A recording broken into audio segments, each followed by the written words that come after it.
Praise the lord అండి. మీ అందరికీ నా యొక్క నిండు హృదయ వందన మరణాతలండి. మనము నిన్న చెప్పుకొని ఉన్నాము కదా, కొంచెము బైబిల్ గురించి ఇంట్రడక్షను. అయితే ఈరోజు కూడా ఆదికాండము నుంచి మనము ఒక్కొక్క అధ్యాయముగా తెలుసుకుందాము. అయితే ఫస్ట్ ఏంటంటే, మనము పాత నిబంధనలో చూస్తే పుట్టకుండా చనిపోయిన వారేమో ఆదాము అవ్వగారు. పుట్టి చనిపోనివారు అంటే పుట్టారు కానీ చనిపోనివారు ఎవరు? హానోకు గారు, ఏలియా గారు. వారు దేవునితో ఆరోహణమై దేవుని దగ్గరికి వెళ్ళిపోయారన్నమాట. అలాగే పుట్టి చనిపోయి తిరిగి లేచిన వారు ఎవరు అని చూస్తే మన ప్రభు అయినటువంటి యేసుక్రీస్తు వారు అన్నమాట. చూసారండి, ఈ మూడు మనము తెలుసుకోవలసినటువంటి విషయములు అన్నమాట. పుట్టకుండా చనిపోయిన వారు, పుట్టి చనిపోని వారు, పుట్టి చనిపోయి తిరిగి లేచిన వారు. కాబట్టి మనం ఈ మూడు విషయాలను ఆలోచించుకోవాలన్నమాట. జ్ఞాపకం కూడా ఉంచుకోవాలి, అనేకులకు తెలియచేయాలన్నమాట. తర్వాత నెక్స్ట్ మనము ఒక్కొక్క అధ్యాయంలో కనుక చూస్తే, ఆదికాండం 1వ అధ్యాయంలో ఆది యందు దేవుడు ఏం చేశాడంటే అండి, భూమి ఆకాశములను సృజించినట్లు మనకి ఇక్కడ బైబిల్ గ్రంథంలో ఉన్నది. అంటే భూమి మీద ఉన్నటువంటి ప్రతి దానిని, ఆకాశంలో ఉన్నటువంటి ప్రతి దానిని కూడా దేవుడు సృష్టించినట్లు మనము చూసుకోవచ్చు అన్నమాట. కాబట్టి ఈ భూమి మీద ఉన్న వాటిని ఏం చేసేసారంటే, మనందరికీ తెలిసిందే. ఆయనను కొంచెము నాకు తెలిసినంతవరకే చెప్తున్నాను. దేవుడు చీకటిని చేశారు, వెలుగుని చేశారు, తర్వాత ఉదయమును చేశారు, సాయంత్రమును చేశారు, తర్వాత భూమి మీద ప్రాకే ప్రతి జంతువుని చేశారు, తర్వాత సముద్రంలో ఉన్న ప్రతి దానిని, చేపలనేంటి అన్ని మత్స్యములనన్నిటిని చేశారు. జీవము కలిగిన ప్రతి దానిని కూడా దాని జాతి ప్రకారము ప్రభువు యెహోవా దేవుడు సృష్టించినట్లు మనము చూస్తూ ఉన్నాం అన్నమాట. అలాగే ప్రతి దానిని కూడా ఏమన్నారంటే, మీరు ఫలించి అభివృద్ధి పొందండి అని చెప్పి సృష్టించినట్లు మనము నేర్చుకోవచ్చు అన్నమాట ఈ 1వ అధ్యాయంలో.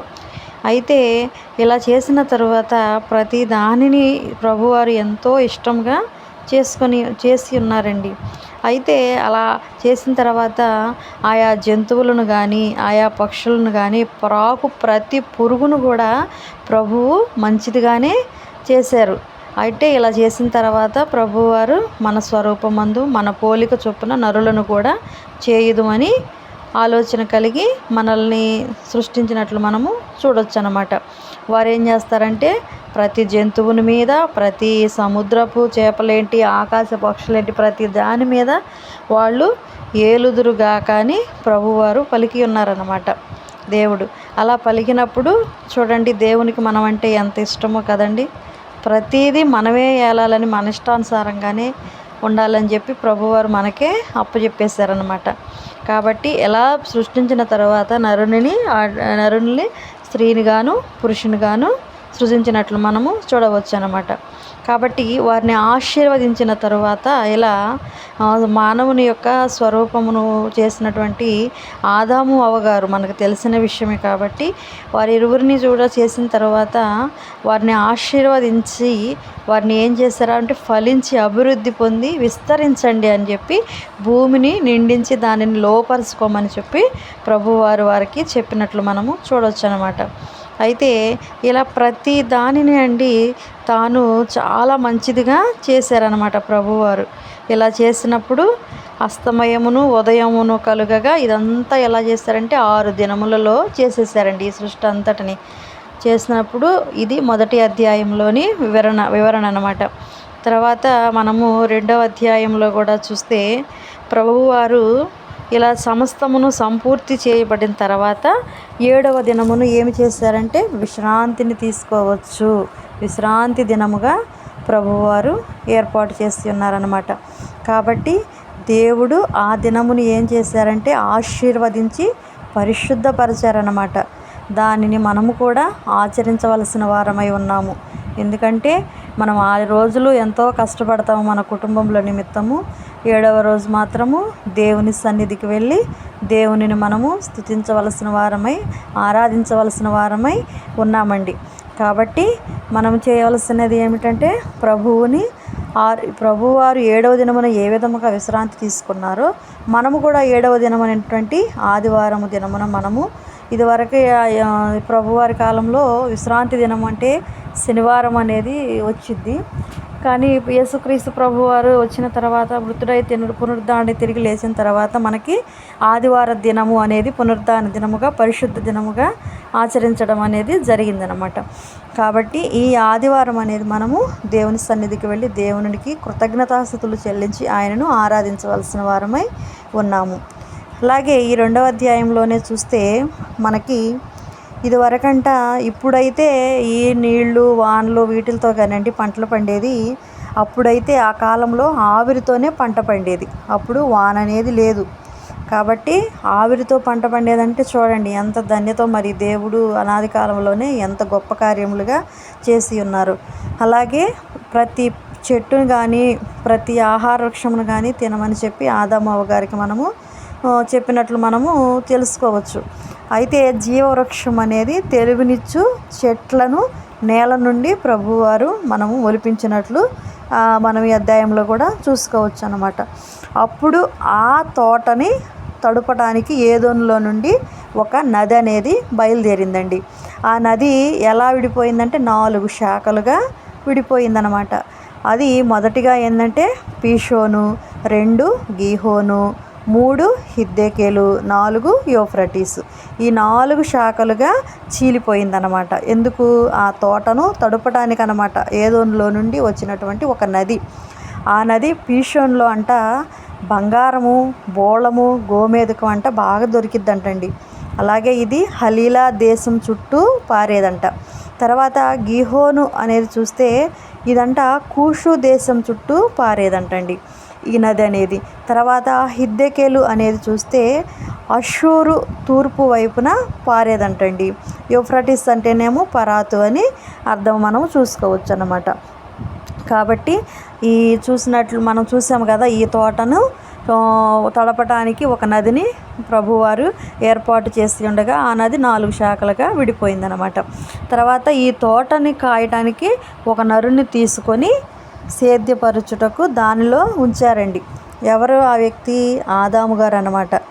కాబట్టి ఆదాము గారు అప్పుడు ప్రభువారు అనుకున్నారు నరుడు ఒంటరిగా ఉండకూడదని చెప్పి సాటి అయిన సహాయం కూడా కావాలని చెప్పి అప్పుడు అవ్వమ్మ గారిని ఆదాము గారికి గాఢ నిద్ర అనేది కలుగజేసి ప్రక్కటెముకలలో నుంచి ఎముకను తీసి ఒక స్త్రీనిగా నిర్మించారనమాట. ఆ స్త్రీయే మన అవ్వమ్మ గారు అన్నమాట. ఆ అవ్వమ్మ గారికి దేవుడు ఎంత పేరు పెట్టారో తెలుసండి. జీవము గల ప్రతిదానికి ఆమె తల్లి అని ప్రభువారు ఆమెకు ఒక పేరు అనేది పెట్టినట్లు మనము చూడొచ్చు అన్నమాట. అలాగే వారిద్దరూ అప్పుడు తోటలో ఉన్నప్పుడు దిగంబరులుగానే ఉన్నారండి. అయినా వారికి ఏం తెలియలేదు, సిగ్గు అనేది తెలియలేదన్నమాట. ఎందుకు? వారు మహిమతో ఉన్నారు, మహిమ వస్త్రాలతో ఉన్నారు. కాబట్టి వారికి ఆ సిగ్గు అనేది తెలియలేదు దిగంబరులుగా ఉన్నప్పటికీ. కానీ సర్పం వలన మోసపరచబడిన తర్వాత తినకూడదు అని చెప్పిన పండు తిన్న తర్వాత వాళ్ళిద్దరు ఏమయ్యారండి? వారి కన్నులు తెరవబడి మహిమ వస్త్రాలనేవి కోల్పోయి సిగ్గు అనేది తెలిసిందండి. అప్పుడు అలా తినటం వలన అప్పుడు ఆ ప్రభువారు ఏం చేశారంటే 3:16లో ఉంటుంది, హవ్వ ఇలా తినటం వలన ఆమెకి ఒక శాపం అనేది ఇచ్చారు. ఆదాము గారేమో ఆమె తెచ్చి ఇవ్వటం వలన తినటం వలన ఆదాము గారికి కూడా ఒక శాపం అనేది ఇచ్చారనమాట. అది ఏంటి అని మనం చూస్తే హవ్వ తినటం వలనేమో ప్రయాసతో నువ్వు పిల్లలను కంటావన్నారు. ఆదాము గారు తినటం వలనేమో మీ నిమిత్తము నేల శపింపబడినది, నీ బ్రతుకు దినములన్నీ ప్రయాసమే, నీవు నేలకు తిరిగి చేరు వరకు నీ ముఖము నుంచి చెమట కార్చి ఆహారము తిందువు అని ప్రభువారు అప్పుడు వారిద్దరికీ శపించినట్లు మనము చూసుకోవచ్చు అన్నమాట. కాబట్టి ఈ హవ్వ అనే ఆమె ఏంటంటే ఈమె జీవము గల ప్రతివానికిని తల్లి అని మనము చూసుకోవచ్చు అన్నమాట. కాబట్టి ఈ 3వ అధ్యాయం వరకు మనము చూస్తే అప్పుడు వాళ్ళు చేయొద్దన్న పని చేసినప్పుడు ప్రభువారు ఏం చేశారండి, వారిద్దరిని ఆ తోట నుంచి వెళ్ళగొట్టేసేసారనమాట. వెళ్ళగొట్టేసేసినప్పుడు అప్పుడు వారికి నువ్వు మన్నే కనుక తిరిగి మన్నైపోదు అని ప్రభువారు వారిని శపించినట్లు మనము కూడా చూసుకోవచ్చు అనమాట ఈ 3వ అధ్యాయంలో. అలాగే ఆఖరిలో చూస్తే అప్పుడు ఆయన ఆదామును వెళ్ళగొట్టి అప్పుడు ఏదైనా తోటకు ఏమేమి పెట్టారంటేనండి, మనము తెలుసుకోవాల్సిన వారమై ఉన్నాము. తూర్పు దిక్కున ఏమో కెరూబులను, జీవవృక్షమునకు పోవు మార్గమును కాచుటకు ఇటు అటు తిరుగుచున్న ఖడ్గజ్వాలలను నిలవబెట్టారండి. చూసారు, అప్పటి వరకు ఎంతో స్వేచ్ఛగా ఇచ్చినటువంటి ఆ యొక్క తోటకి ప్రభువారు ఏం పెట్టారండి, కెరూబులను, ఖడ్గజ్వాలలను నిలవబెట్టారు. కాబట్టి మనం కూడా ఈ లోకంలో ఉన్నప్పుడు దేవునికి వ్యతిరేకమైనటువంటి పనులు చేస్తే కనుక మనము కూడా శపింపబడిన వారమై ఆశీర్వాదం అనేది కోల్పోతామన్నమాట. కాబట్టి మనము అలాంటి స్థితిలోకి వెళ్లకుండా బ్రతికి ఉన్నగానే మనము ఆయన యందు భయభక్తులు కలిగి మంచి ఏదో చెడు ఏదో తెలుసుకుని జీవించి ఆయనకి ఇష్టమైన బిడ్డలుగా జీవించే కృపదేవుడు మనందరికీ దయచేయును గాక. ఈ 3వ అధ్యాయము విన్న మీ అందరికీ నా నిండు హృదయ వందన మరణాతలండి. మరలా 4వ అధ్యాయం నుంచి మరలా ఇంకొక రోజు మీ ముందుకు తీసుకొస్తాను. నా ఈ చిన్న ప్రయత్నంలో ఏమన్నా తప్పులుంటే దయతో క్షమించి నాకు తెలియచేయండి, నేను నేర్చుకుంటాను. ఇది అందరూ తెలుసుకోవాలండి బైబిల్ గురించి, అనేక ఆత్మలు రక్షించబడాలనే నా యొక్క చిన్న ఆశ అన్నమాట. మీరు దీనిని ఎంతో ఇష్టంగా ఆశీర్వదిస్తారని దేవుని కృపా కాపుదల మనందరికీ తోడుగా ఉండి మనలందరినీ ఆయన నిత్య జీవంలోకి నడిపించే కృప దేవుడు దయచేయునుగాక. ఆమేన్. అందరికీ మరణాత.